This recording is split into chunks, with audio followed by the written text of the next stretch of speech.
यहाँहरू सम्पूर्णलाई नमस्कार। म नौला सिंह बटाला। यहाँहरूलाई मेरो नौला सिंह बटाला युट्युब च्यानलमा स्वागत छ। म आज अछाम जिल्लाको ढाकारी गाउँपालिका वार्ड नम्बर 4 बलातामा आइपुगेको छु। त्यो अवसरमा मैले एउटा यो गाउँ एकदम रमाइलो सुन्दर बस्तीको हिसाबले पनि एकदम नजिक बस्नुभएको बस्तीहरू देखेर एउटा भिडियो बनाउने मन लाग्यो। मैले त्यही अवसरमा एउटा भिडियो बनाएको छु। आज म यो गाउँ डुलेर उहाँको कृषकहरूसँगको भेटघाट, कृषकहरूले उत्पादन गरेका तरकारी बारीहरू, त्यसपछि वस्तुभाउहरू पाल्दै गरेका कृषकहरूले के काम गर्छन् त भन्ने भिडियोहरू चाहिँ मैले तपाईँहरूको माझमा देखाउने प्रयास गरेको छु। पुरानो साथीहरूलाई त जानकारी छँदै नै छ।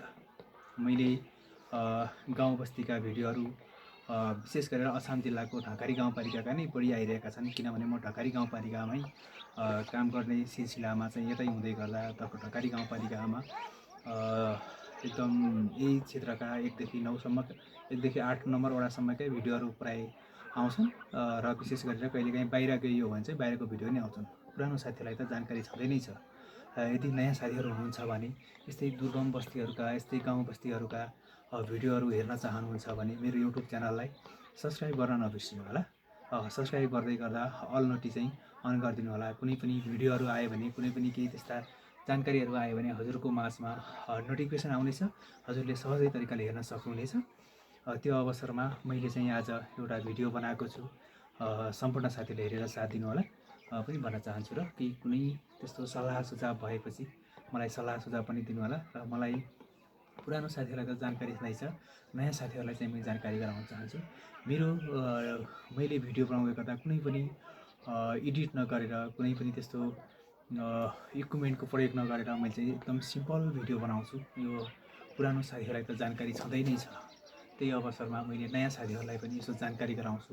तपाईँहरू नयाँ हुनुहुन्छ भने मेरो च्यानललाई सब्सक्राइब गर्न नबिर्सिनु होला। तपाईँहरूलाई मलाई केही सल्लाह सुझाव दिनु छ भने, तपाईँहरूले केही गर्नु छ भने मलाई सल्लाह सुझाव दिन चाहिँ नबिर्सिनु होला भन्न चाहन्छु। विशेष गरेर यसो गाउँ हेरेर पनि केही सल्लाह सुझाव दिनु होला। यो चाहिँ अछाम जिल्लाको मगलसेन नगरपालिका, मगलसेन जिल्ला सदरमुकामबाट लगभग गाडीको यात्रामा चाहिँ 5 घन्टाको यात्रापछि मात्र आइपुग्ने ठाउँ हो। त्यही पनि बाटो एकदमै जोखिमपूर्ण बाटोको बावजुद हामी चाहिँ आउनुपर्ने हुन्छ। यो चाहिँ ढाकारीबाट आउँदै गर्दा गाडीमा चाहिँ 1.5 घन्टाको यात्रापछि लगभग आइपुगिन्छ। एकदम बाटो चाहिँ जोखिम छ। यो क्षेत्र भौगोलिक हिसाबले भिडियोमा हेर्दै गर्दा, बस्तीमा हेर्दै गर्दा सुगम देखिए तापनि केही त्यस्ता भइपरि आउने समस्याहरू आइसकेको बेला एकदम नजिकको दृष्टिकोणले चाहिँ हेर्नको लागि चाहिँ एकदम गाह्रो छ। किनभने अब जिल्ला सदरमुकामबाट 5 घन्टाको गाडी यात्रापछि आइपुग्ने ठाउँ हो यो, होइन? त्यही भएर चाहिँ केही त्यस्ता समस्याहरू आउँदै गर्दा चाहिँ एकदमै प्रशासनहरू, त्यसपछि सरकारी निकायहरू चाहिँ आउन एकदमै ढिलाइ हुने ठाउँ छ। किनभने बाध्यता भौगोलिकताको हिसाबले पनि एकदम टाढा भएकोले आउन एकदम गाह्रो छ यतातिर। हामीले चाहिँ कृषक समूह बनाएर हामी चाहिँ एकदम समूहहरूमा चाहिँ हरेक महिनाको मिटिङहरूमा, हरेक महिनाको भेटघाटमा चाहिँ हामी आइरहन्छौँ। तर त्यही अवसरमा मैले आज म तेस्रो पटक आउँदै गर्दा मलाई एकदम अलि थोरै फुर्सद भएको बेला चाहिँ मैले एउटा भिडियो बनाउने प्रयत्न गरेको थिएँ। यो भिडियो चाहिँ हेरेर साथ दिनु होला। मैले आज के काम गरेँ तपाईँहरूलाई देखाउने छु। कुन कुन कृषकसँग भेटेँ, बालबालिकाहरूसँग भेटेका अनि कृषकले पालेका त्यस्ता वस्तुहरूको थोरै भिडियो बनाएको छु। हेर्नु चाहिँ कृषक आदरणीय दाजुभाइ दिदीबहिनीहरूले यस्तो फलाएको छ टमाटर, टक्क एकदम सुन्दर रमाइलो छ। हेर्नु है साथीहरू, भिडियो हेरेर साथ दिनु होला। यहाँ टमाटर फलेको हेर्नु, पोलियास लगाएको थियो तर अहिले चाहिँ निकाल्नु भएको रहेछ। यस्तो छ कि यो ठाउँमा हेर्नुहोस् है, यस्तो टमाटर फलेको छ यहाँ टक्क। साह्रै हेर्नु पुरै मिक्स गरेर लाउनु भएको तरकारी पनि, बिचमा साग, त्यसपछि बन्दा। हेर्नु त यहाँ टमाटर। दिदी म हजुरको भिडियो बनाउँछु ल, बनाम केही फरक पर्दैन नि, होइन? दिदीको नाम भन्नु त के अरे? मेरो कलासा आउँदैन कुन समूहमा हुनुहुन्छ काफल गएर कृषि ए काफल गएर कृषक समूहमा हुनुहुन्छ हैन समूहको के हो तपाईँ काफल गएर कृषि समूहकी सदस्य ए समूहको सदस्य हुनुहुन्छ तपाईँ कृषि चाहिँ एकदम गरिरहनु भएको छ हैन यो पाल चाहिँ कहाँबाट ल्याउनु भएको थियो पालिकाबाट पहिला पोलिहाउसको लागि चाहिँ तयार गर्नलाई कहाँबाट ल्याउनु भएको थियो पालिकाबाट ए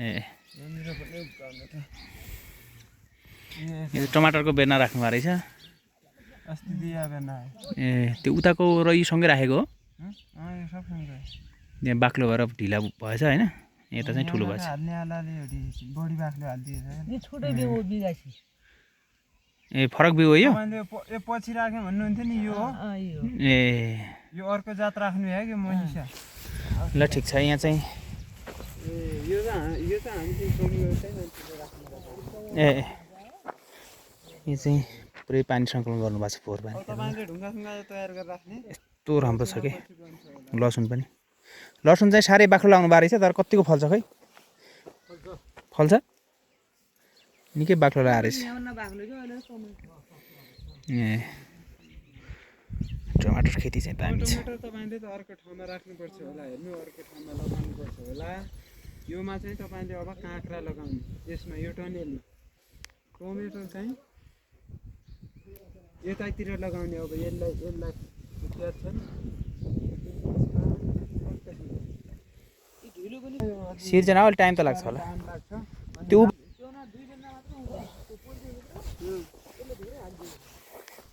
अब तपाईँ त्यसको बनाउनु भन्दा पनि पातको बनाउनु होला है केराको तपाईँलाई थाहा छ नि अब यो टमाटर सिद्धिएपछि मजाले यहाँ बिचमा ट्याक्क म नि आइपुगेको छु यहाँ एकदम हेर्नु त साथीहरू रमाइलो साह्रै रमाइलो छ कृषि क्षेत्र हामी चाहिँ खासमा कृषक समूह क्षेत्रमा चाहिँ काम गर्ने बढी गर्छौँ त्यसपछि चाहिँ हामीले एकदम राम्रो गरेका छौँ हेर्नु हाम्रो कृषक दाजुभाइहरूले पनि एकदम उत्पादन चाहिँ पिर भएको छ हेर्नु त यस्तो उत्पादन छ यहाँ ल म धेरैको घरहरू देखाउने प्रयास गर्नेछु 2-4वटै घर राम्रो घरहरू हेर्नुहोस् है दाजुभाइ दिदीबहिनीहरू यो अलर खेती पनि हुँदो रहेछ एकदम एउटा बुट्टा मात्रै छ तर साह्रै राम्रो फलेको छ यो चाहिँ तपाईँहरूले हेर्नु त कृषक दाजुभाइको यहाँ मिहिनेत के यति देखेपछि खुसी साह्रै लाग्छ रमाइलो लाग्छ ल है हाम्रो यात्रा जारी नै छ यस्तो दामी गाउँ छ हेरौँ त्यतातिर टक्क हिँड्दैछौँ हामी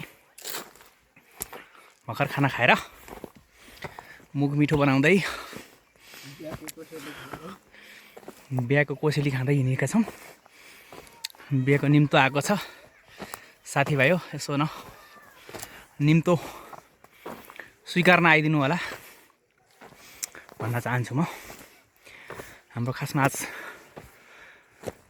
चुनाव प्रचार त होइन हाम्रो घर दैलो अभियान चाहिँ छ प्रचार चाहिँ होइन है फेरि चुनाव प्रचार चाहिँ होइन तर घर दैलो चाहिँ छ हाम्रो होइन हामी घर दैलो अभियानमा सुरु छ हामी यसरी घर दैलो अभियान गर्छौँ हाम्रो चाहिँ कृषक अभियानमा चाहिँ हामी कृषक समूहको अभियानमा छौँ हामी तर चुनाव अभियानमा होइन होइन त्यही भएर हामी हिँड्दैछौँ नजिक चाहिँ घर आइपुगेका छन् यहाँ केराबारीहरू छ टक्क है तरकारी त खासै देखिँदैन मान्छेहरूको टनाटन भूमिका छ केरा यो केरा कुन जातको बिकाइसी हो लोकल होइन यो फोहोर पनि भयो नि यस्तै खाडो बनाएर कुहिने फोहोर यस्तो छ हेर्नु त पुरै कृषकको चाहिँ यहाँ उपलब्धि राम्रो छ दाजुभाइहरू कृषक चाहिँ यतातिर सक्रिय हुनुहुन्छ लगभग यस्तो यो वर्ष पुरै पानी नआएर हैरान हुँदा पनि कृषकहरूले आफ्नो खेतबारीहरू हेर्नु त यो गाउँ कति सुन्दर छ क्या यो गाउँ हेर्नुहोस् न कुरै नगर्नु यस्ता सुन्दर गाउँहरू हेर्नको लागि यस्ता तर अब एकदम भौगोलिक हिसाबले दूरीले चाहिँ टाढा छ त पनि एकदम रमाइलो एक ठाउँमा बसेको बस्ती छ हेर्नु है यस्तो राम्रो ठाउँ छ भन्ने कुरै नगर्नुहोस् तपाईँहरू क्या दामीसँग चरा घुमेको छ यस्तो छ। तर कुना कन्दरामा आएर पनि बस्तीहरू एकदम चम्किएको हेर्दाखेरि रमाइलो लाग्छ। यति टाढा छ होइन, हेर्नुहोस् त यस्तो दामी गाउँ के भने हेरेर साथ दिनु होला है साथीहरू। यो ढकारी गाउँपालिका वार्ड नम्बर 4 बलाता हो है। सम्पूर्ण साथीहरूले यो मेरो भिडियोलाई हेरेर साथ दिनु होला ल है। उहाँले चाहिँ कृषि गर्दै हुनुहुन्छ। यो एकदमै ठिकै छ ल हेर्नु है। उहाँले चाहिँ उहाँले थप पनि हाल्नुहुन्छ होला नि त अरू। ल हाम्रो चाहिँ एकदम यो वर्ष पानी नआएर एकदम आफत विपद छ गाउँमा। त्यही भने एकदम आफत छ। यो स्थानीय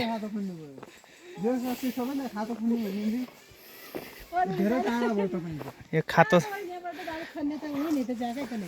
उहाँले चाहिँ पानी जम्मा हुनको लागि चाहिँ भर्खर स्टार्ट गरेको छ स्थानीय स्तरमै।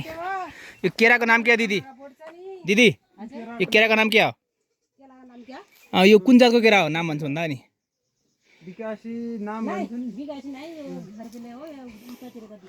कुन जात हो? जात थाहा छैन? यो केराको जात के नाम भन्नुभयो अहिले? छार्केला। ए ल तपाईँहरू छार्केला भन्नुहुँदो रहेछ। हामी चाहिँ मुसेकेलो भन्छन् हाम्रोतिर। हो त्यो एकदम घरि दामी फरेका छन् हेर्नुहोस् त साथीहरू। एकदम मिठो हुने केरा हो यो खासमा। साह्रै राम्रो हुन्छ यो केरा होइन दिदी? पाकेको छ कि छैन घरमा?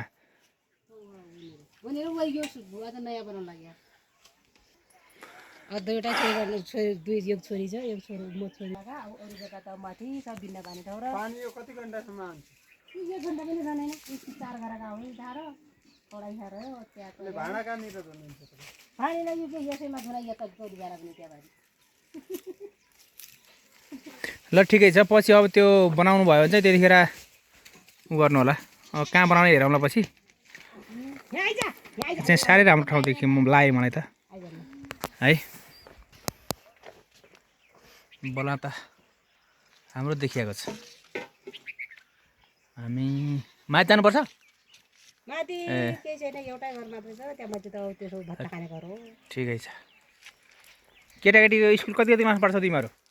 ल भन त को कति क्लास पढ्छौ? तिमी कति पढ्छौ? यहाँ हेर कति पढ्छौ तिमी? 5। स्कुलको नाम के हो?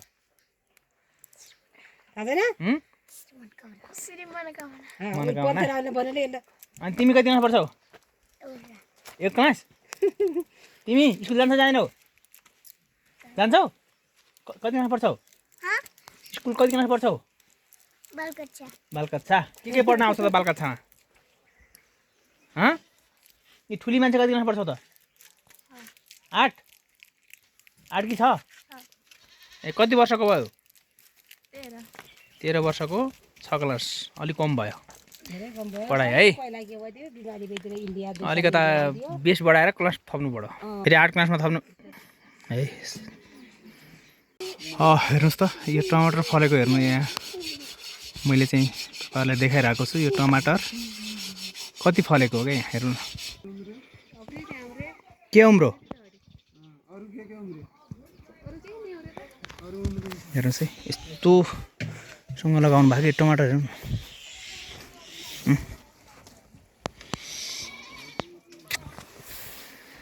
यहाँको कृषकहरू चाहिँ एकदमै मेहनती हुनुहुन्छ।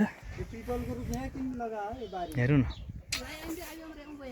यस्तो फल दामी फलेको छ टमाटर। यतातिर भर्खरै बन्दा लगाउनु भएको छ। ल हेर्नु चौमासे सिमी के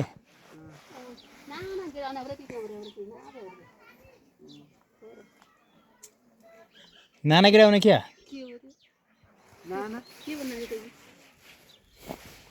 कहाँनिर उम्रे भन्नु त? यी त होइन।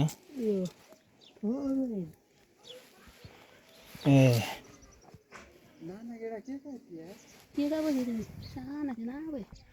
त्यो भिन्डी हो। त्यो भिन्डी हो।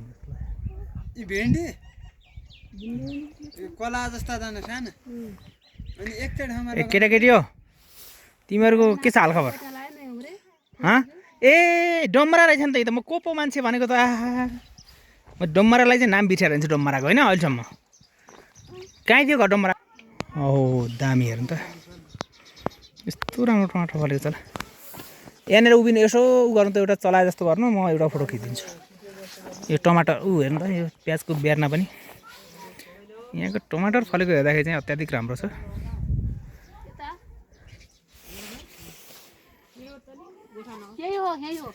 हो त्यहाँ ल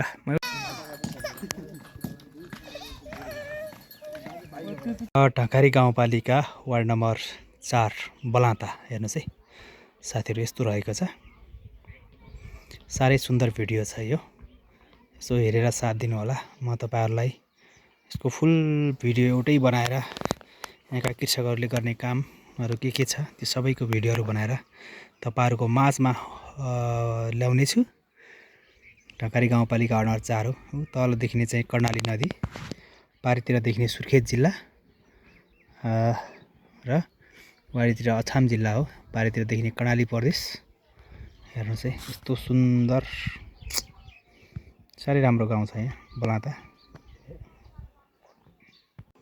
ल है साथीहरू यहाँ पुरै भारी बोकेर हिँड्दैछन् दाजुभाइ दिदीबहिनीहरू यहाँको अवस्था यस्तो छ कि विडम्बना हेर्नु कृषकहरूको हेर्नु अब दुर्गम बस्तीका विडम्बनाहरू आज बिदाको दिन भएर पुरै भारी बोकेर हिँड्नुपर्ने अवस्था छ मिल पिस्टमा धाउनको लागि सबले धान ल्याए के यो ल उठिराख अहिले ए जी साहब ए जी साहब तपाईँले के ल्याउनु भयो आलु ए